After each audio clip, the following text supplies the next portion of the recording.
Next, we'll look at scientific notation.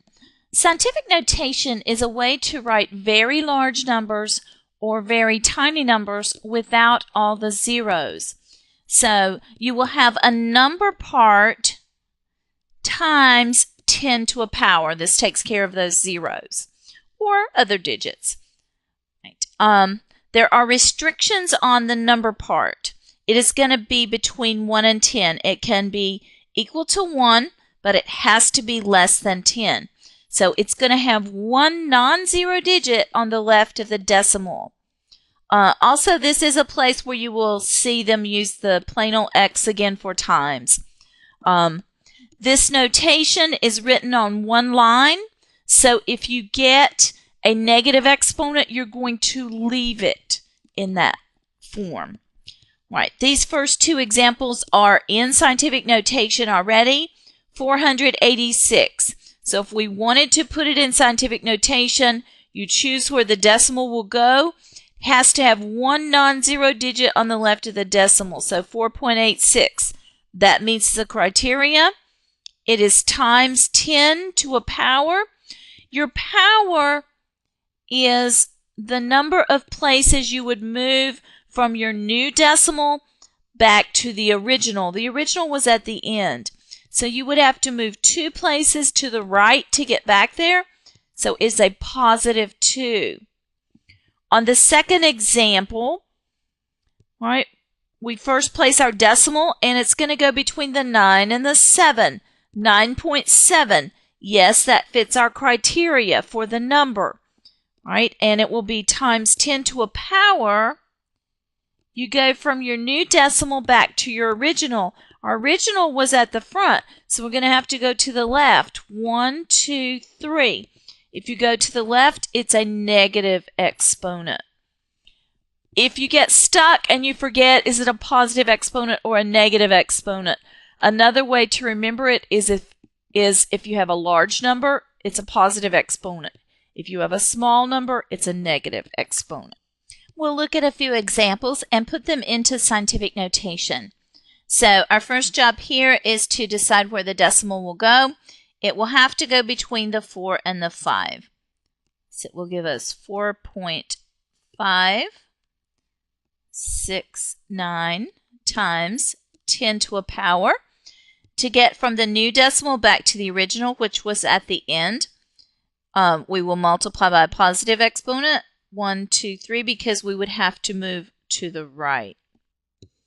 I'm not sure if this next example was a typo in your packet, because there's really no reason to have those 2 zeros at the front, and I don't see a decimal in this problem. So we'll go ahead and just leave it just like it is. You would have to choose where your decimal will go, and it will go between the 9 and the 8. So it's going to be 9.87 times 10. And to get back to the original, because I don't see a decimal, the decimal's at the end. So it would go 2 places to the right, so that would be a positive 2. And this problem could have been a typo. There might have been supposed to be a decimal at the beginning. That would really have made more sense. Let's go ahead and do that one. So if the problem had a decimal at the beginning, so 0.00987, and we were going to put it in scientific notation, we would choose where the decimal would go, which would also go here. But to get back to the original, it would go 1, 2, 3 places to the left. So it would be a negative exponent.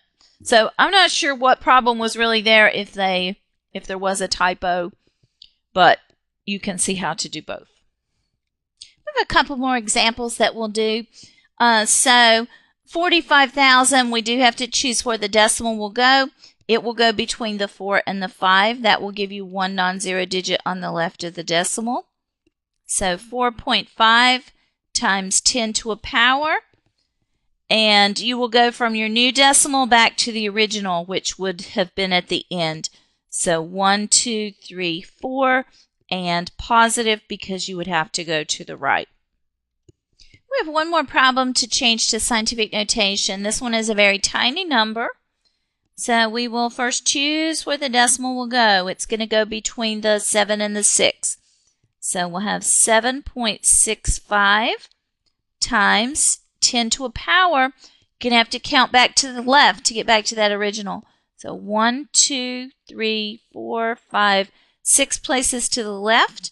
So it will be a -6 for an exponent.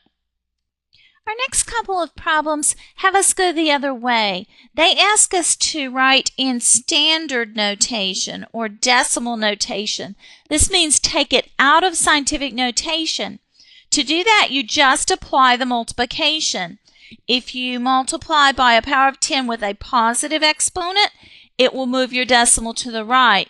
If you multiply by a negative exponent on your power of 10, it will move your decimal to the left. So this problem is going to move our decimal to the right 5 places. So here's 2. And we will have to add 3 zeros. We were between the 2 and the 8. 1, 2, 3, 4, 5. For our next example, to go out of scientific notation, this is times 10 to a negative power. So we're going to move the decimal to the left 6 places. So this is 1.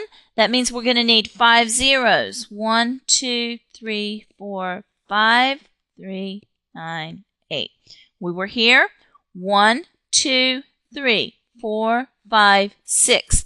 You must show this decimal when it's at the front. We did not have to show the one at the end in the previous example, but this one you need the decimal. I'm going to perform some arithmetic here with scientific notation. Notice this is multiplication, and this is multiplication, and multiplication in between here. So we have the associative law of multiplication that says when everything is multiplied, we are allowed to rearrange it. So we could pull the numbers. So we have 3, and we have 4.3. And then we can pull the powers of 10.